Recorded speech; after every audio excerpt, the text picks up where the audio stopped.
parti. Bonjour à tous. Bonjour à tous. Du coup, On va peut-être on va commencer. Du coup, le point du webinaire, c'est d'aborder le sujet du coup de comment former et engager vos utilisateurs pas à pas avec le déploiement d'un SIRH. alors peut-être qu'on va attendre une minute, le temps de voir si tout le monde est là. S'il y a d'autres personnes qui arrivent, Ouais, ok, parti. d'ici 30 secondes, je pense qu'on peut y aller.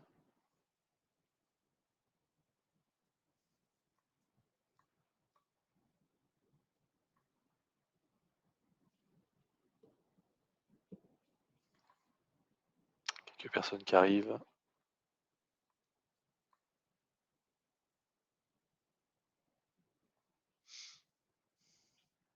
Les sondages.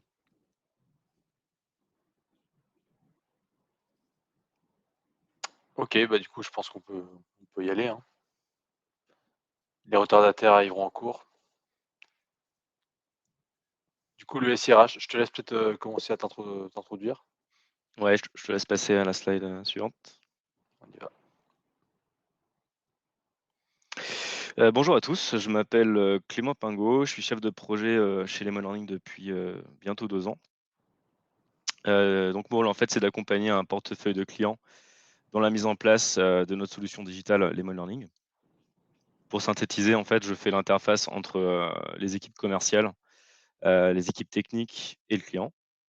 Et donc mon rôle, c'est d'organiser, de planifier les projets Lemon Learning pour nos clients, donc, en partant de la prise du besoin jusqu'à la phase projet et la période post-déploiement, donc la phase de run, avec notamment un objectif d'améliorer les statistiques, d'améliorer les différents projets déployés.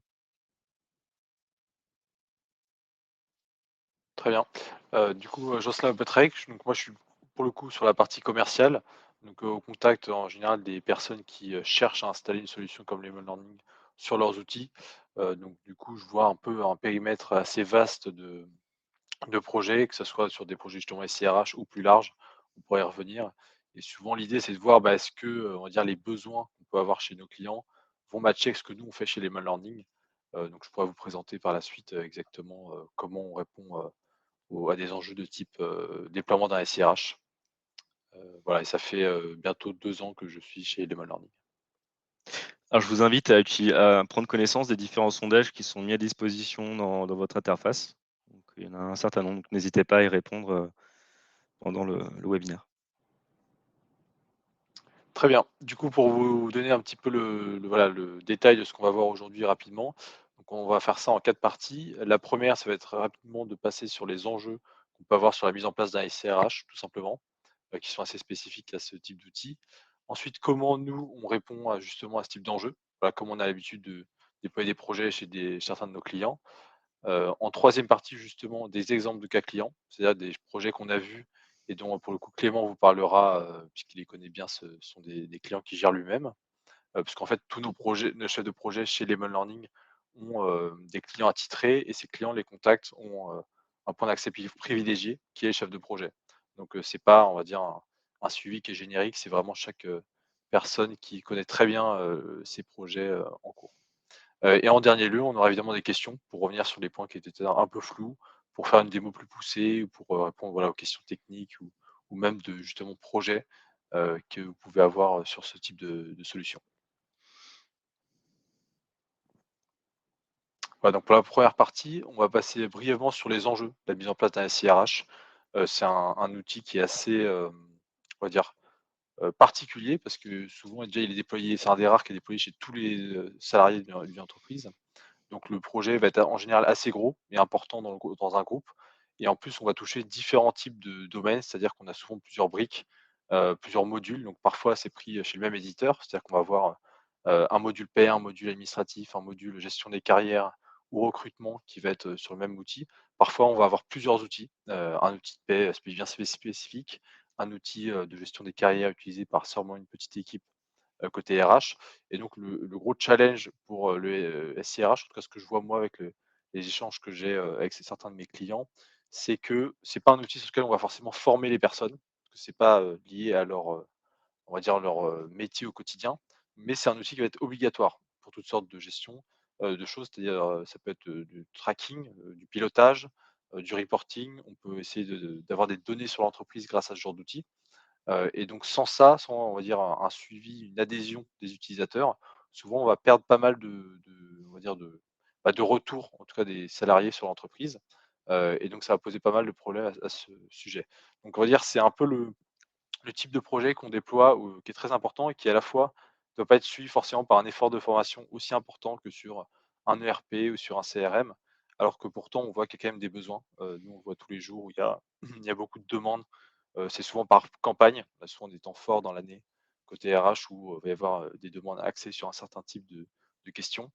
Et donc là-dessus, nous, on est déployés, sur différents types de solutions. Vous pouvez voir quelques logos, en bas à droite sur des solutions comme Workday, comme SuccessFactors, comme, voilà, HoroQuartz, mais bien d'autres. Là-dessus, donc on va voir, quel type d'enjeu on peut, résoudre grâce à Lemon Learning. Donc souvent, ce qu'on voit dans les entreprises, justement, c'est le deuxième logiciel le plus déployé. Donc je disais un peu l'importance, c'est souvent on a un ERP, après on met un CRH et puis il y a parfois un CRM aussi qui vient, se balader un peu dans le mix. Et on va, donc là-dessus, nous, voir des enjeux de type, adhésion. Souvent la première chose que mes clients m'évoquent, ça va être vraiment l'adhésion des collaborateurs. Il faut que tout le monde soit, on va dire partant, pour utiliser l'outil, pour remplir sérieusement les différentes données qu'on leur demande et pas passer par des fichiers Excel en dehors ou par des mails qui peuvent se perdre un peu et ne pas permettre un bon pilotage de l'outil. Donc il y a à la fois, je dirais, d'un côté, la partie adhésion et évidemment la partie technique qui va être le déploiement, le changement avec la résistance des gens à peut-être à s'adapter à des outils qui sont encore assez récents, mine de rien, puisque c'est pas tous les groupes qui sont équipés de ce type de solution. Voilà, donc là, on voit quelques chiffres sur justement les problématiques qu'ont les entreprises à faire, adopter ces outils en interne. Et nous, c'est quelque chose qu'on essaye voilà, d'améliorer chez nos clients. Voilà, donc comment est-ce qu'on fait ça? Concrètement, donc je vais vous présenter rapidement Lemon Learning en tant que société et ensuite on passera sur une démo avec Clément sur comment, notre solution interagit avec les outils, donc SIRH, pour aller guider les utilisateurs dans ces outils. Donc nous concrètement, Lemon Learning, pour vous donner un petit peu le contexte, on est une société française qui existe depuis bientôt 7 ans. On est une quarantaine, donc tous, à Paris, sauf quelques-uns qui sont en télétravail et dans d'autres pays. Et aujourd'hui, on a, plus de 200 projets avec une centaine de clients. Donc on a régulièrement ce qu'on appelle un projet, c'est vraiment un déploiement sur un outil. Ça peut être SIRH ou autre, dans ce cas-là, c'est assez large. Et on a vraiment une expertise sur, la conduite du changement et je dirais, l'adoption des logiciels en interne. C'est-à-dire qu'on va déployer une solution en surcouche des applicatifs, en surcouche dans le cas d'un SIRH, pour aller guider pas à pas les utilisateurs. Donc, dans l'idée de faire vraiment du guidage presque comme un GPS de voiture en vous disant, voilà, vous êtes dans votre SIRH, vous voulez poser un congé, vous ne savez pas comment faire. Vous allez être guidé pas à pas, on va vous dire où cliquer, quoi remplir comme information et on va surtout s'adapter à ce que vous faites dans l'outil. Donc ça va pas être juste un PDF, statique que vous devez consulter et qui peut-être n'est plus à jour au bout de 3 mois. Ça va pas non plus être une formation qui est faite, quand vous arrivez dans le groupe, puis, 6 mois après vous avez oublié, parce que souvent un SIRH, c'est quelque chose que vous devez, un peu connaître. C'est pas un outil en tant que salarié qu'on va utiliser tous les jours. C'est une fois par mois, tous les 2 mois pour des, points bien précis.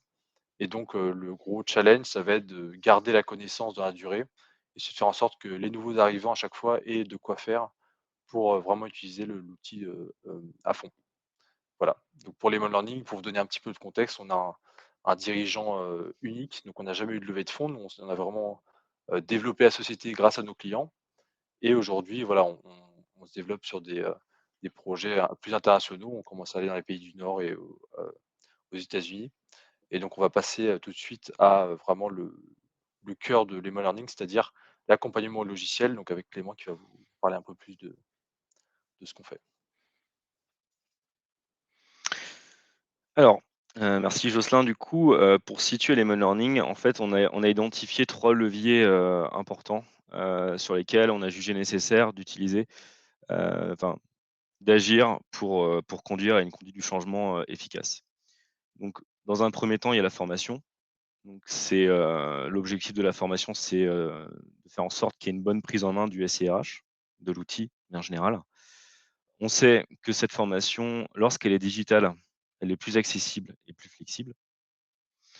On sait également que cette formation, il faut qu'elle soit accessible à tout moment. Donc le bon moment, en fait, pour qu'elle soit accessible, c'est lorsque l'utilisateur en a besoin. Hem, et on sait que, cette formation, elle doit s'adapter aux divers changements. On sait qu'un outil, c'est pas quelque chose de fixe. Il peut y avoir des mises à jour, des passages de version, des refontes, des évolutions. Il faut que notre solution, que la formation en tout cas, elle puisse s'adapter à ces changements et ce, de manière, facile. Ensuite, le deuxième axe, c'est le support. L'objectif à la fin, c'est aussi, d'être disponible en tout temps, en temps réel, pour accompagner l'utilisateur sur l'outil, faire en sorte qu'il ne soit pas perdu, et qu'il puisse avoir accès à une aide en tout temps. Hem, Ce support, il doit également pouvoir s'adapter aux utilisateurs, aux différentes populations concernées. Et puis également, il doit pouvoir être, s'adapter aux différentes évolutions du SIRH. Hem, Enfin, il y a un troisième axe, la communication. L'idée, c'est d'avoir effectivement des canaux de communication fluides et directs avec les différents utilisateurs de l'outil. L'objectif, c'est de pouvoir les informer, communiquer avec eux en toutes circonstances, parce qu'on sait que c'est pas forcément quelque chose d'évident, de pouvoir avoir un lien de communication facile et simple avec ses utilisateurs. Et puis, on doit pouvoir également distinguer les différentes populations sur l'outil. Par exemple, sur un SIRH, on va avoir des situations où, je vais avoir à la fois une cible collaborateur, une cible manager. Par exemple, pour une demande de congé, heu, le collaborateur va faire la demande, le manager va pouvoir y répondre. Donc le rôle sur l'outil, l'interaction avec l'outil va pas être la même. Donc ça, c'est les 3 piliers qu'on avait identifiés, sur lesquels on s'est basé, heu, pour, heu, pour concevoir notre solution. Donc, on peut passer à la slide suivante. OK, alors je vais partager mon écran, je vais vous montrer concrètement, comment fonctionne notre Lemon Learning. Hop,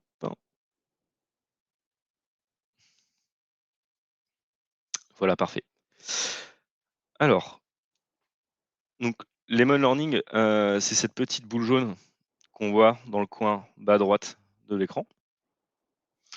Heu, en fait, vous voyez là, je vais faire un arrêt sur image juste. En fait, c'est un module du coup, qui fonctionne, sous la forme d'une extension navigateur, mais qui peut également être intégré directement à l'outil si vous avez la main en fait sur le code de l'outil. Donc c'est un module, qui intervient en surcouche sur l'outil et qui va venir proposer, des guides interactifs directement sur l'outil. Quand on parle de guide, en fait, un guide, c'est un process. Donc par exemple, je suis sur un outil, je veux savoir comment faire une demande de congé. Je vais venir sélectionner le guide qui correspond à mon besoin de formation et ensuite je vais me laisser guider sur l'outil. Lemon Learning va venir identifier. Donc là, vous voyez, je parcours les différentes sections. Ces différentes sections se composent de plusieurs guides. Hop, donc là, par exemple, faire une demande exceptionnelle de congé, je choisis mon guide. J'ai une étape d'introduction qui, m'explique l'objectif du guide que je vais suivre et ensuite, je vais suivre les différentes bulles, heu, qui s'affichent à l'écran. Je crois que c'est passé un peu vite, je crois que la vidéo est un peu en accéléré. Vous voyez, en Ouais. fait, Lemon Learning va venir, se greffer sur les éléments de la page. Hem, Là, typiquement, je suis l'utilisateur, je veux apprendre à savoir comment faire une demande de congé exceptionnelle et automatiquement, en fait, les bulles vont venir cibler les éléments de la page sur lesquels on attend une interaction. Donc là, typiquement, il doit cliquer sur le menu Mes demandes et dès lors qu'il aura cliqué sur cet élément, l'étape suivante va venir s'afficher. Ensuite, c'était cliquer sur Mes congés, puis cliquer sur Poser et ainsi de suite, jusqu'à la réalisation complète, hem, du process. Donc en fait, la force de Lemon Learning, en fait, c'est qu'on vient, en fait, situer, si on vient récupérer la structure HTML, de l'outil pour savoir quels sont les éléments à cibler. C'est extrêmement simple de concevoir des guides, sur Lemon Learning. On prévoit une formation pour les clients qui veulent être autonomes, on prévoit une formation simplement de 3 heures pour être, opérationnel avec la solution. Hem En revanche, effectivement, après, s'il n'y a pas de bande passante et si vous voulez qu'on sous-traite tous les guides, c'est également une possibilité, il n'y a pas d'obligation. Mais en fait, on récupère simplement les différents éléments composants de la page pour indiquer quel élément l'élément sur lequel on attend une interaction. Donc après, ça peut être des clics, ça peut être remplir un formulaire, ça peut être survoler un bouton. On s'adapte en fait à tout type d'éléments sur l'outil. Donc voilà pour les guides. Ah, j'en profite pour préciser, je vois des questions arrivent.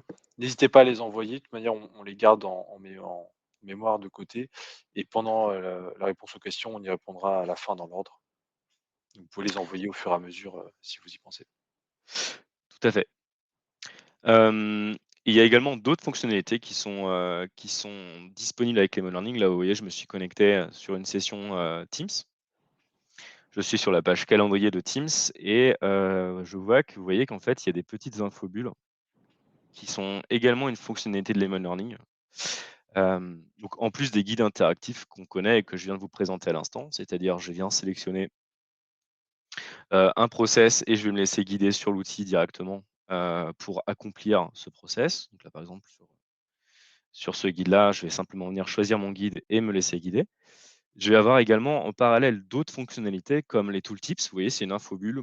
Dès que je vais le survoler, je vais avoir une bulle unique qui va s'afficher et qui va m'apporter une information, une précision à un endroit stratégique sur l'outil.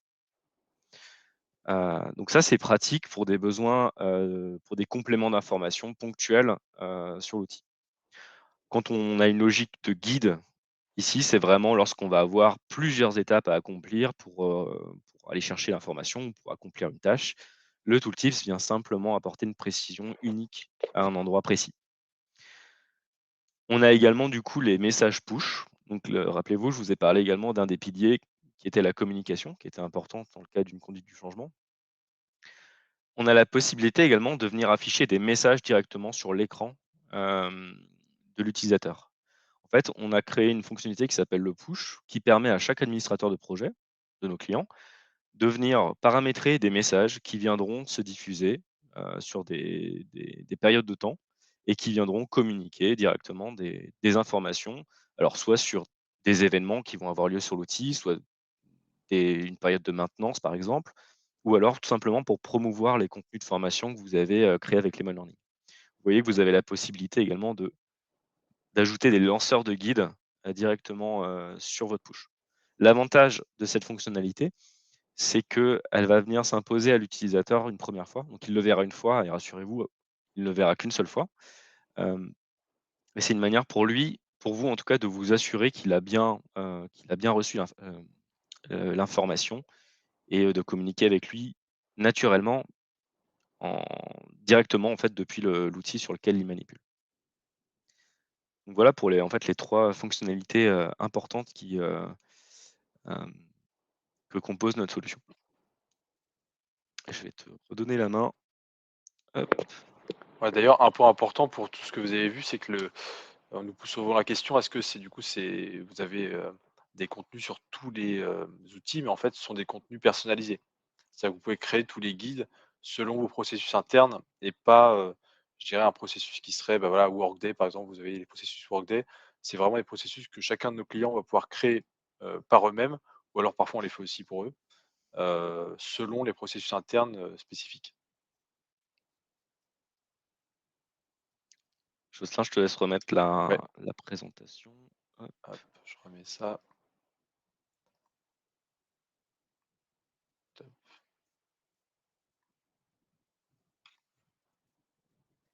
Voilà, donc c'est un peu ce que tu évoquais. Ouais, parfait. Du coup, en fait, là, j'ai remis, du coup, c'est une redite de la slide qu'on a vue précédemment.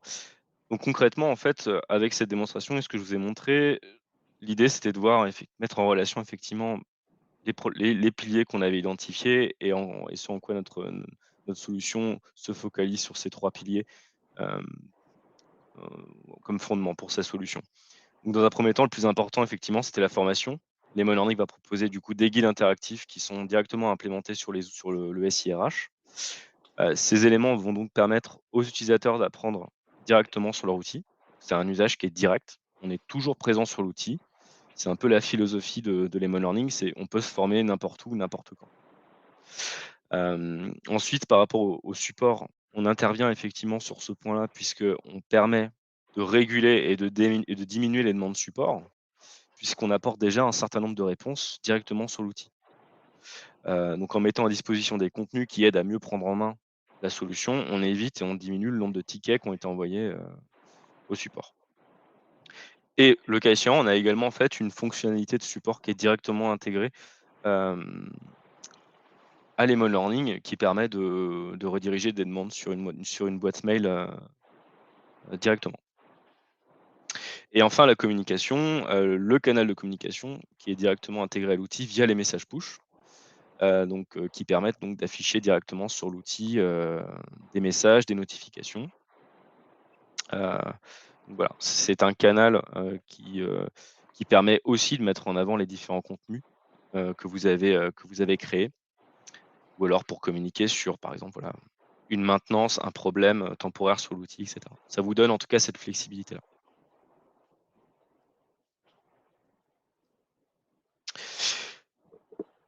Et donc, en interne, on a effectivement des données qui nous permettent de dire que nos contenus, sont 7 à 10 fois plus consultés que, les contenus de formation classiques tels que les PDF ou les vidéos, donc, les formations classiques. On se rend compte effectivement que lorsque, on met à disposition une solution sur laquelle tout est centralisé et directement accessible sur l'outil, ça réduit, de manière drastique effectivement, la consultation des moyens traditionnels où on doit paralléliser avec une bibliothèque de documents qui est à côté et qui est pas forcément fluide et qui est surtout très complexe à mettre à jour. Nos contenus ont l'avantage effectivement de pouvoir être mis à jour très simplement sur l'outil et de s'adapter facilement aux différentes adaptations, aux évolutions qu'elle va subir. Un PDF, il faut le recommencer, il faut le revoir, une vidéo également, il faut la remodifier, il faut l'encoder à nouveau et cetera.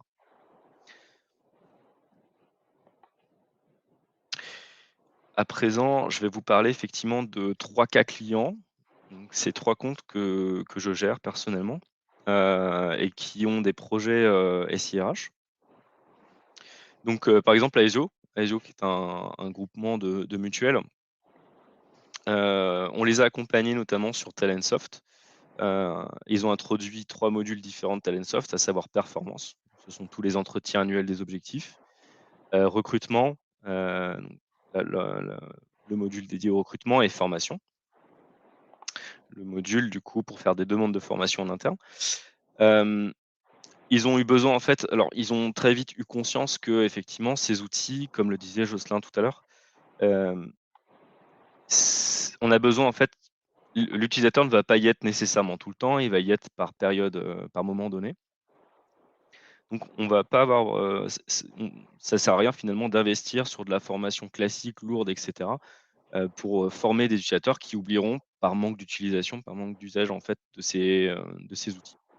Hem, Par conséquent, les learning c'est plutôt bien adapté et on leur a proposé, des solutions qui convenaient finalement à la problématique, qui était de l'utilisateur va y être quelques fois par an.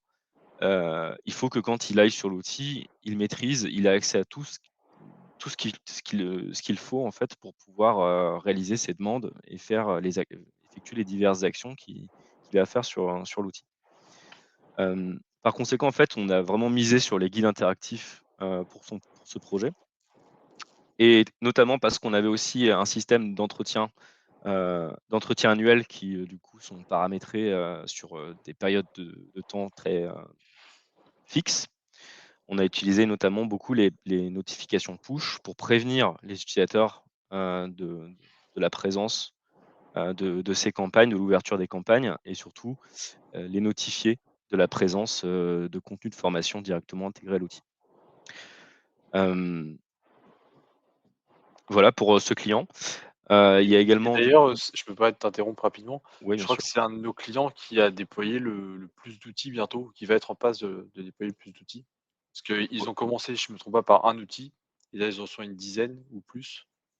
ouais, il y en a plus d'une dizaine effectivement. Ils ont commencé, par, développer, sur la suite Office. Donc, on a pas mal de contenu sur étagère pour cette suite Office et désormais effectivement, ils ont énormément d'outils déployés en parallèle. Hem, Donc voilà pour Aesio. On a également du coup le cas de l'AFPA. Donc l'AFPA, c'est l'Agence nationale pour la formation professionnelle des adultes. Hem, on les a accompagnés également sur un module de Talentsoft formation. La particularité de l'AFPA effectivement, c'est que, les collaborateurs de l'AFPA ont une moyenne d'âge assez élevée, ce qui fait que, il y avait un besoin en tout cas qui était exprimé en interne, un fort besoin en tout cas de prise en main, des outils, un peu et d'accompagnement au niveau des outils numériques. Parce qu'il y a une grosse transition digitale qui a été opérée en interne. Par conséquent, en fait, effectivement, on a mis en place un certain nombre de guides, pour accompagner les différents utilisateurs du projet. Mais la différence, aussi, c'est qu'en fait, il y avait un fort besoin aussi de différenciation pédagogique. Donc en fait, on s'est connecté directement à leur AD pour pouvoir identifier les rôles de chacun, pouvoir identifier qui sont les managers, qui sont les collaborateurs, qui sont les gestionnaires de formation. Et sachant que tout le monde a un rôle différent sur l'outil, heu, avec cette information récupérée par les Learning, on a pu proposer des parcours pédagogiques différents et donc s'adapter aux besoins. Les managers ont les ressources, à disposition pour les managers et les collaborateurs pour les collaborateurs. Donc ça a été la spécificité. Donc on a plein de clients qui utilisent, ces méthodes-là, hein, bien sûr, dès lors qu'on a plusieurs cibles sur un projet, on a autant de cibles que de parcours pédagogiques.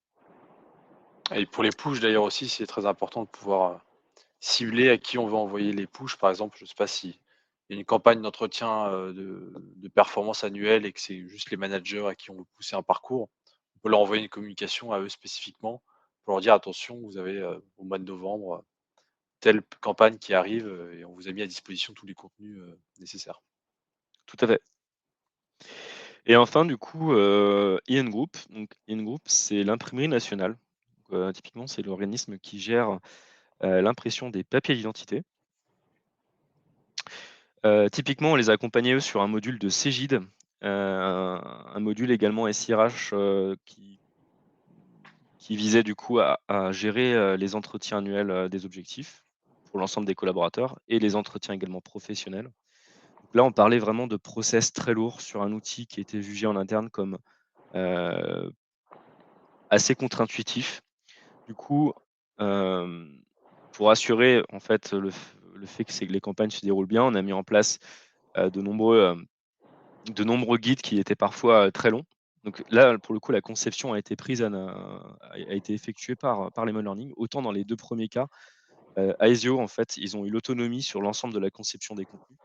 Avec l'AFPA, on a travaillé, en co-création. En fait, on a mis en place des ateliers où ils nous ont dit concrètement quels étaient les process à mettre en place et on s'est occupé de faire avec eux, en fait, la création des contenus.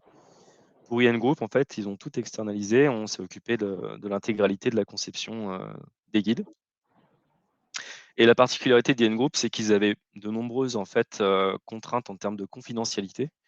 Ils, souhaitaient effectivement que l'on ne puisse pas, en tout cas, identifier, les différents collaborateurs du groupe. Par conséquent, en fait, on a anonymisé, en fait, la connexion. On a plusieurs méthodes d'authentification avec les learning et la particularité, c'est du coup là, on ne récupère aucune donnée en termes nominative par rapport aux utilisateurs de la solution.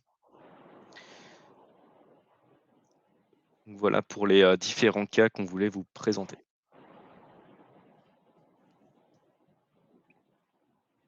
Voilà, donc on l'a déjà, pas mal évoqué au fil de la présentation, mais on a nous, chez nous, quelques indicateurs de réussite qu'on va, on va dire, poser, à nos clients quand on a des projets avec eux, et c'est souvent les 5 que vous voyez ici. Donc j'ai commencé en évoquant tout à l'heure, la présentation, la satisfaction utilisateur qui, moi, enfin, tout ce que j'ai vu sur des sujets SIRH était vraiment, un des sujets principaux. Dans le sens où, comme je disais, voilà, c'est un outil qui est déployé chez tout le monde. Si, il n'est pas, je dirais, acquis que c'est un bon outil et qu'il faut l'utiliser, que ça marche bien, les gens s'en détournent assez facilement. Donc c'est vraiment un des points que je mettrais en premier sur les indicateurs de réussite d'un déploiement. Avec évidemment, je dirais tout ce qui est qualité, du pilotage et de données saisies. C'est-à-dire, est-ce que voilà, tout ce qui est rentré par les collaborateurs est de bonne qualité? Est-ce que derrière les informations, qu'on a à la DRH, sont assez, clairs pour qu'on puisse les utiliser.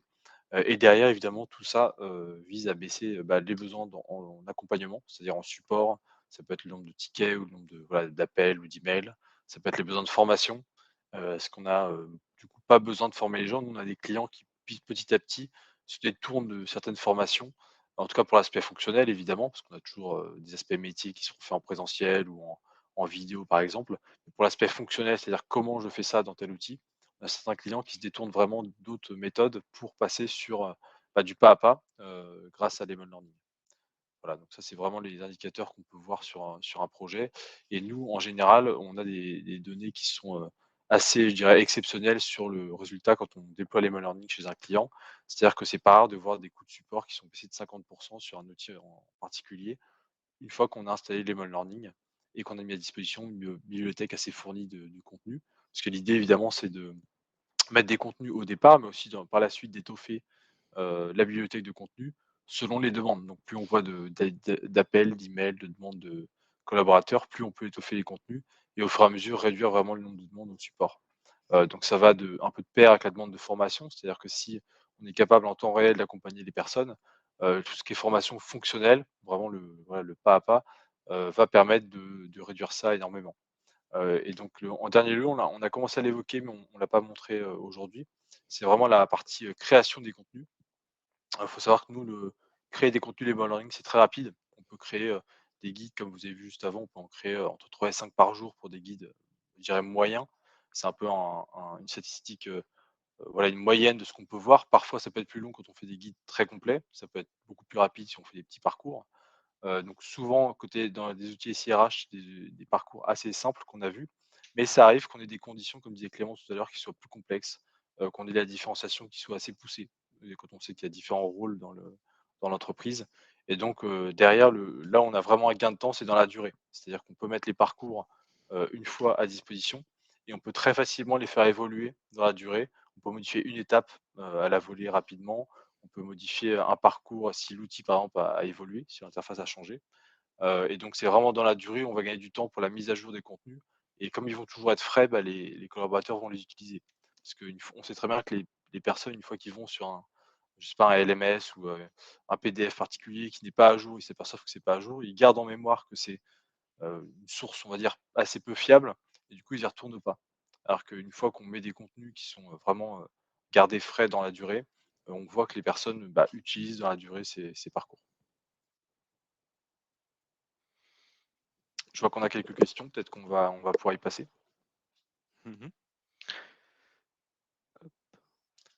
Est-ce que tu veux commencer? Alors, quelle est la valeur ajoutée vis-à-vis des formations de l'éditeur?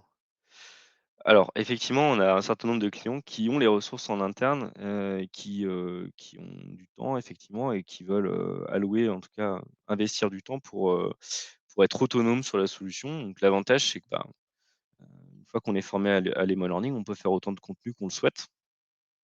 On peut également voilà, ajuster ses guides, en créer de nouveaux et ainsi de suite.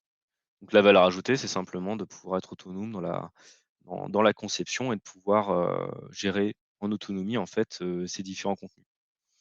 Après, ça peut arriver effectivement que certains clients n'aient pas de temps ou souhaitent en tout cas, voilà, qu'on prenne à notre charge. Savoir qu'effectivement, voilà, c'est nous on gère en tout cas, en partie la recette et la demande de support a été limitée chez Lemon Learning mais voilà. Certains clients préfèrent tout simplement avoir la main là-dessus et pouvoir créer les différents contenus qu'ils souhaitent. Tout à fait, ouais. Pardon. Avez-vous des partenariats déjà établis avec des éditeurs? Alors oui, en général, ceci dit, les partenariats visent à des plutôt, sur la partie technique. C'est-à-dire qu'on va, pouvoir s'intégrer en direct dans, des solutions. Par exemple, on est en train en discussion avec SAP, pour être intégré directement dans SuccessFactors. Ça simplifie le déploiement de la solution. Pour la partie, vraiment, aide contextuelle, c'est-à-dire les contenus, souvent c'est personnalisé. Donc on aura rarement un outil qui est vraiment, totalement générique d'un client à l'autre. Donc souvent, c'est des contenus qui vont être créés soit par nous, soit par le client, pour chaque nouveau projet. Ouais, tout à fait. On a par exemple aussi des partenariats avec Sinertrade, EuroQuartz récemment et puis prochainement, Salesforce. Donc voilà, il y a pas mal d'éditeurs avec lesquels on travaille. Est-ce que ça ralentit l'outil? Les impacts en termes de performance sont très faibles. Concernant la connexion, en fait, on se charge de manière asynchrone. Donc en fait, les modes en ligne se chargent uniquement lorsque la page de l'outil, concerné est chargée à complètement, en fait. Donc il y a pas d'impact en tout cas sur ça.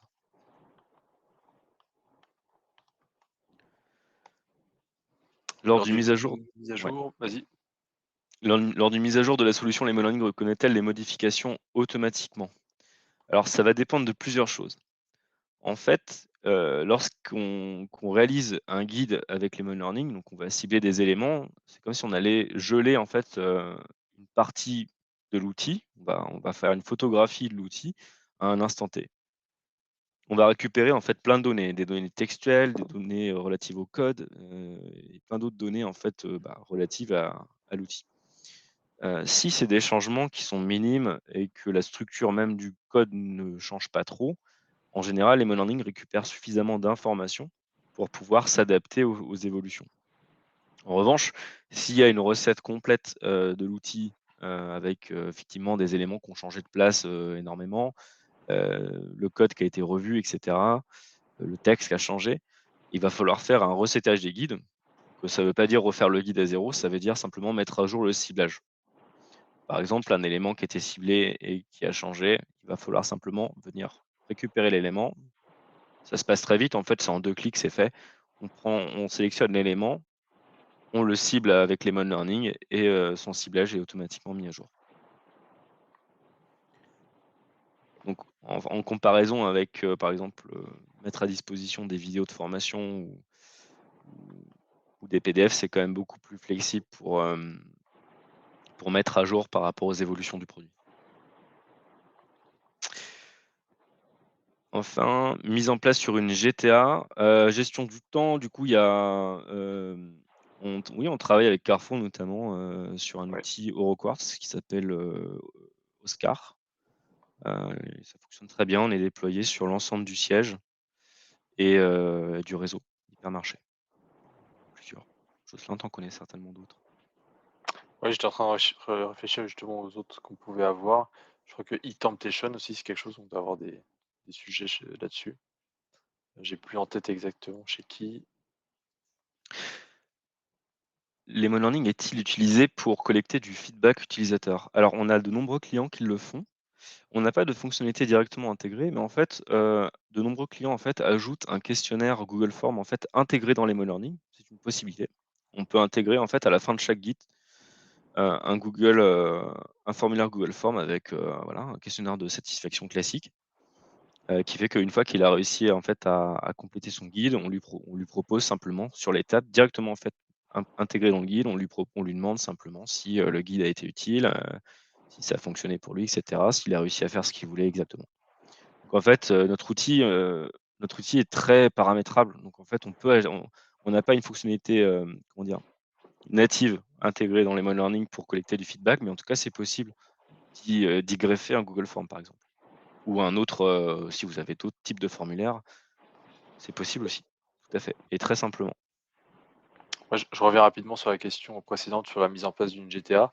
Sur une GTA, on peut effectivement se greffer sur tous les outils du moment qu'ils sont en web, donc dans un navigateur, quel qu'il soit. Donc ça peut être des sites internet, si, par exemple, je vous montre, un site internet d'un de nos clients, ça peut être, voilà, des outils quels qu'ils soient, tant que c'est du web, on pourra s'intégrer là-dessus.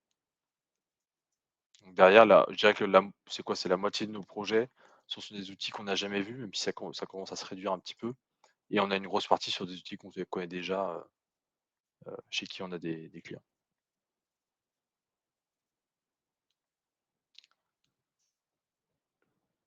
Je peux vous montrer rapidement d'ailleurs, j'ai le site, est-ce que tu vois mon écran, Clément?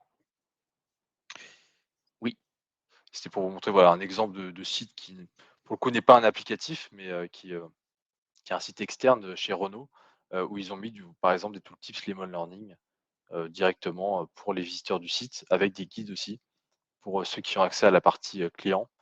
qui vont fonctionner exactement comme ce que vous avez vu tout à l'heure sur Workday, mais sur un site internet. Donc voilà, ça peut être sur des intranets, ça peut être sur des SIRH, ça peut être des CRM, des ERP. Derrière, voilà, comme on disait, on a des clients sur vraiment tous les types d'applicatifs, avec la seule limite technique, il faut être en web, donc en navigateur. Ah, une question sur les interfaces home machine. Euh, Comme le disait Jocelyn, il faut que ce soit forcément une page de navigateur web.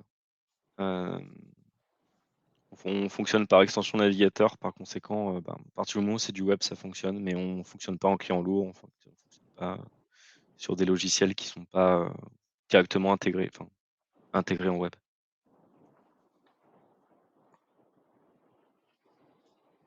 C'est ça, il faut vraiment avoir un navigateur, pour pouvoir, fonctionner.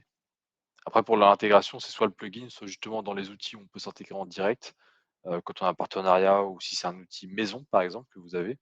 Tant que c'est du web, on pourra s'intégrer aussi. Et pour le je vois on-site, pour le ouais, on-premise, on fait pas alors on l'a fait une fois au ministère des Armées, mais je crois que c'est des projets un peu plus complexes. En général, c'est du full web, donc c'est du SaaS. On est hébergé en France évidemment, sur des serveurs Azure.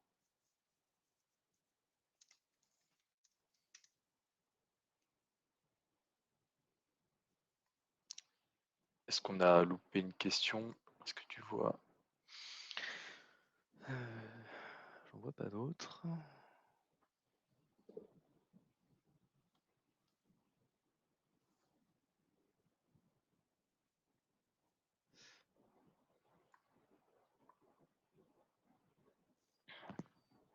Alors, est-ce qu'il y a des sondages, peut-être?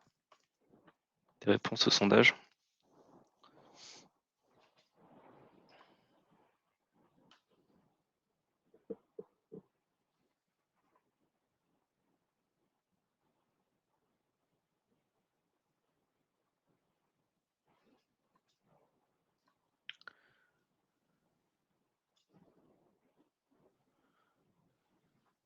Ah, pour vous donner une idée, je vais vous partager mon écran rapidement, parce qu'on a évoqué effectivement que certains logiciels, mais on a pas mal de sujets RH, hein, sur des logiciels divers, parce que je vois que dans le sondage, on a autre SIRH sur des outils, qu'on ne connaît peut-être pas. Tac, Alors, si on a eu des résultats pour les sondages. ouais. Bah, donc là, je vous montre rapidement l'écran que je vous montre. En fait, c'est un dossier de vidéo qu'on a un peu celle qu'on vous a montré dans la démo, sur des outils de clients. Donc vous voyez qu'on a pas mal de choses, mais évidemment, c'est pas exhaustif, on les a pas tous.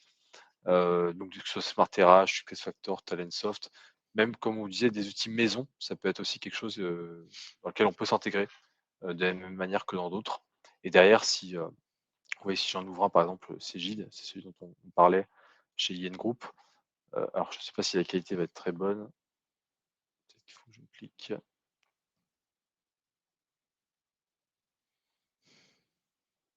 Ouais, donc vous voyez qu'à chaque fois, quelle que soit l'interface, on va retrouver, des infobules un peu similaires. Alors évidemment, on peut paramétrer tout ça pour que vous ayez la charte graphique, de votre groupe, mais c'est voilà, ça peut être intégré, quel que soit l'outil tant qu'on est en web, et on peut créer du coup des parcours vraiment adaptés à ce que vos collaborateurs vont avoir à faire dans l'outil.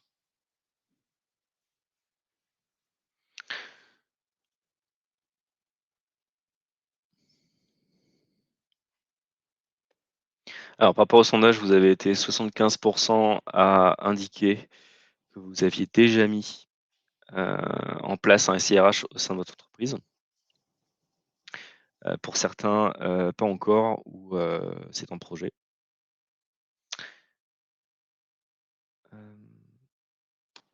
Au niveau de Full web, ouais, tout à l'accompagnement fait. au niveau de l'accompagnement mis en place pour le SIRH communication formation, ça a été le cas pour 43% d'entre vous et c'est en cours pour 57% d'entre vous.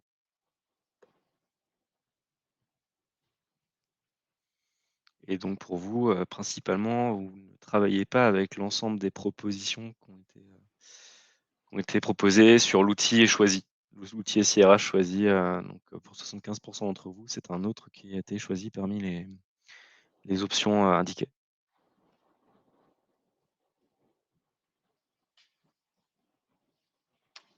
Voilà, si vous avez des dernières questions, vous pouvez y répondre, sinon je pense qu'on va pouvoir, clôturer le webinaire. On arrive à la fin des 45 minutes.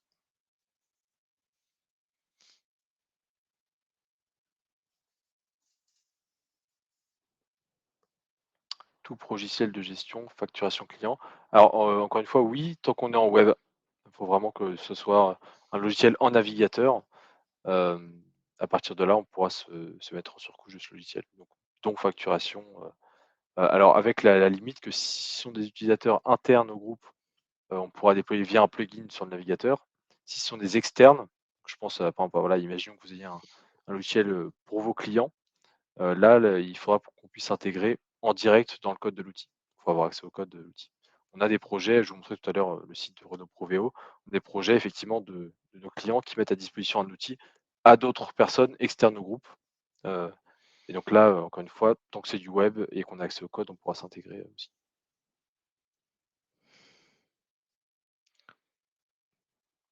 Parfait. Eh bien, dans ce cas, merci à tous de nous avoir, écoutés et puis, Voilà, si vous pouvez nous contacter, s'il vous reste des questions, notamment techniques ou sur la partie création des contenus, sur la partie back office qu'on n'a pas évoqué aujourd'hui, sinon ça aurait été un peu long, n'hésitez pas à nous contacter et puis on pourra vous montrer tout ça, plus en détail. tout à fait. Merci, bonne journée Merci. à tous.